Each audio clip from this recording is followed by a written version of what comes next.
नमस्कार दोस्तों, YouTube channel only EVS special में आपका क्या है स्वागत है। ये कंसेप्ट क्लियर सीरीज चल रही है हमारी और इवनिंग में क्या है हमारा जो सीरीज चल रही है वो प्रैक्टिस क्वेश्चनों की चल रही है 50 क्वेश्चन पर डे।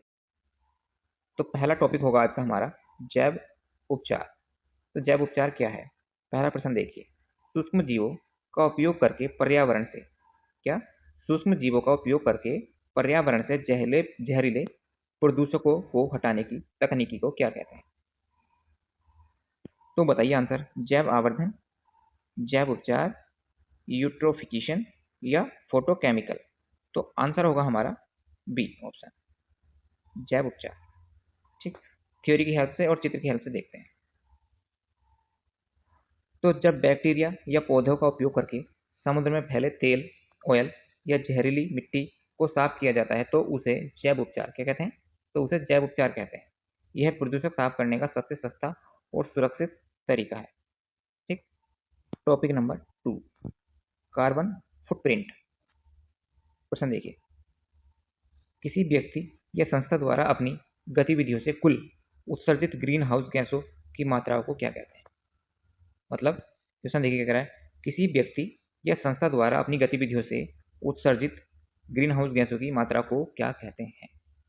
तो ऑप्शन देखिए, carbon sink, carbon footprint, carbon credit या कार्बन टैक्स। तो ऑप्शन होगा हमारा option number B, carbon footprint. चलिए देखते हैं थ्योरी।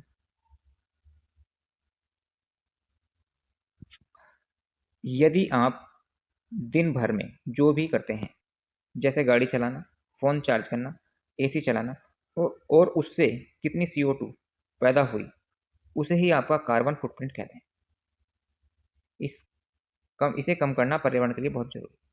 मतलब देखिए समझते द्वारा, आप दिन भर में जो भी काम करते हैं, जैसे गाड़ी चलाते हैं, फोन चार्ज करते हैं, एसी चलाते हैं और उससे जो टोटल हमारी कार्बन डाइऑक्साइड की जो मात्रा उत्पन्न हुई या पैदा हुई, उसे ही क्या कहते हैं? हम कार्बन फुटप्रिंट कहते हैं।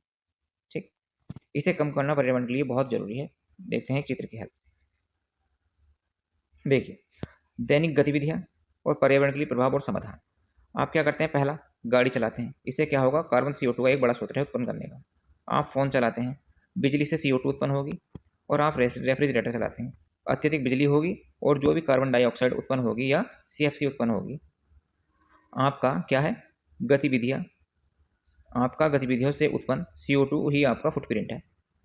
ठीक, मतलब यहाँ से भी आपको CO2 उत्पन्न हुई, यहाँ से भी हुई और यहाँ से भी हुई। तो आपकी गतिविधियों से जो आपने कार्य किया उससे जो कार्बन डाइऑक्साइड उत्पन्न हुई उसको ही क्या बोलते हैं? आपका फुटप्रिंट या कार्बन फुटप्रिंट बोलते हैं।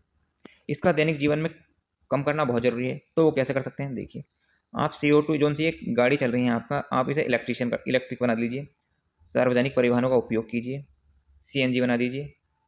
बल्ब की जगह आप LED बल्ब का यूज कीजिए। किसका? LED बल्ब का यूज कीजिए, ऊर्जा की बचत होगी। और पेड़ लगाएं। कार्बन फुटप्रिंट को कम करने का यह सबसे आसान तरीका है। क्या? CNG या इलेक्ट्रिक वाहन, LED बल्ब और पेड़ लगाना। ठीक, चलिए देखते हैं नेक्स्ट टॉपिक। थर्ड टॉपिक देखिए हमारा, पारिस्थितिकी आला या नीश। ठीक, क्वेश्चन अच्छा है। प्रश्न देखिए, किसी पारिस्थितिकी तंत्र में एक ही प्रजाति की विशिष्ट स्थिति और उसकी कार्यात्मक भूमिका को क्या कहते हैं? मतलब किसी पारिस्थितिकी तंत्र में एक ही प्रजाति की विशिष्ट स्थिति और उसकी कार्यात्मक भूमिका को क्या कहते हैं? तो बताइए क्या कहते हैं इसको? इसको कहते हैं, बताइए, आवास, इकोटोन या पारिस्थितिकी नीश या व्योम। तो ऑप्शन होगा हमारा ऑप्शन नंबर सी, पारिस्थितिकी नीश। थ्योरी देखिए, बहुत मस्त है। देखिए, आवास वह पता है जहां जीव रहता है, लेकिन नीश उसका क्या है? उसका पेशा। क्या है? पेशा या काम है। जैसे एक पेड़ पर पक्षी रह सकते हैं, उसे आवास कहते हैं, लेकिन कोई फल खाता है और कोई कीड़े खाता है, उसकी क्या है? नीश है। दो प्रजातियों का नीश कभी भी एक जैसा नहीं हो सकता। समझ रहे हैं आप? तो आवास और नीश में बहुत अंतर है। नीश क्या है? नीश है उसका काम। नीश क्या है? उसका काम है। और आवास क्या है? उसका घर है। ठीक, थोड़ा चित्र की हेल्प से देख लेते हैं इसको भी। देखिए, आवास क्या है? उसका एक विशाल पेड़ है, उसके रहने का क्या है? स्थान, उसका क्या कहलाएगा? आवास। मतलब उसका पता क्या है? पेड़। और बात करें हम सेकंड नंबर नीश की। अब मान लिया पक्षी ए का नीश है फल खाना, ये फल खा रहा है। और पक्षी बी का नीस, नीस है कीड़े खाना।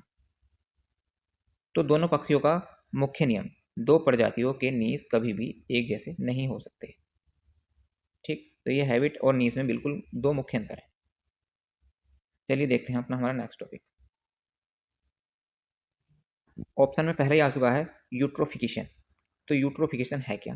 प्रश्न देखिए, जलाशय में पोषक तत्वों जैसे नाइट्रोजन, फास्फोरस की अधिकता के कारण शैवाल या एल्गी का अत्यधिक बढ़ना क्या कहलाता है? जलाशय में पोषक तत्वों जैसे नाइट्रोजन, फास्फोरस की अधिकता के कारण शैवाल एल्गी का अत्यधिक बढ़ जाना क्या कहलाता है? बताइए। बायोमैग्निफिकेशन, यूट्रोफिकेशन, ओजोन संरक्षण या अम्लीय वर्षा? तो ऑप्शन होगा हमारा यूट्रोफिकेशन, सुपोषण। ठीक, चलिए देखते हैं हमारा थ्योरी। जब खेतों की खाद बहकर तालाबों में जाती है तो वहां शैवाल बहुत बढ़ जाते हैं। अब खाद जाएगी तो शैवाल बढ़ेगी, बढ़ जाती है। इससे पानी की ऑक्सीजन खत्म हो जाती है। क्या हो जाती है? इससे पानी की जो ऑक्सीजन है वो खत्म हो जाती है और मछलियां मरने लगती हैं। इसे ही यूट्रोफिकेशन या सुपोषण कहते हैं। मतलब क्या समझे? शैवाल बहुत बढ़ जाता है। शैवाल का बढ़ना, खेतों की खाद का बहकर तालाबों में जाना और वहां पर शैवालों का बढ़ना, इससे क्या होगा? पानी की ऑक्सीजन खत्म हो जाएगी और मछलियां और छोटे मोटे कीड़े मरने लगेंगे। इसको ही क्या बोलते हैं हम? यूट्रोफिकेशन या सुपोषण कहते हैं। ठीक है, चलिए देखते हैं अपना फिफ्थ टॉपिक, स्थानिक प्रजातियां। प्रश्न देखिए, वे प्रजातियां जो केवल एक ही विशेष भौगोलिक क्षेत्र जैसे एक खास द्वीप या पर्वत में ही पाई जाती है उन्हें क्या कहते हैं? मतलब क्वेश्चन बोल रहा है कि वे प्रजातियां जो केवल एक ही विशेष भौगोलिक क्षेत्र, खासकर द्वीप या पर्वत में ही पाई जाती हैं उन्हें क्या कहते हैं? एक ही स्थान पर पाई जाती हैं उनको क्या बोलते हैं? स्थानिक प्रजातियां। ऑप्शन देखिए, ए की स्टोन प्रजाति, बी विदेशी प्रजाति, या स्थानिक प्रजाति, या फिर संकटाग्रस्त प्रजाति। तो ऑप्शन आंसर होगा हमारा स्थानिक प्रजाति, एंडेमिक स्पीसीज। ठीक, ऑप्शन नंबर सी होगा। थ्योरी के साथ देखते हैं। ये जीव दुनिया में और कहीं नहीं मिलते, जैसे ऑस्ट्रेलिया के कंगारू या भारत में पश्चिमी घाट का लायन डेल्ट मकाक।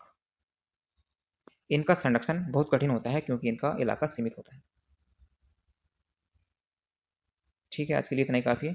पीडीएफ के लिए आप ईवीएस हमारी क्लास के डिस्क्रिप्शन में जाइए और यूट्यूब चैनल के डिस्क्रिप्शन में जाइए और हमारे फेसबुक चैनल में ईवीएस के नाम से आप सर्च कर सकते हैं। ओनली ईवीएस के नाम से सर्च कर लीजिए। Thanks for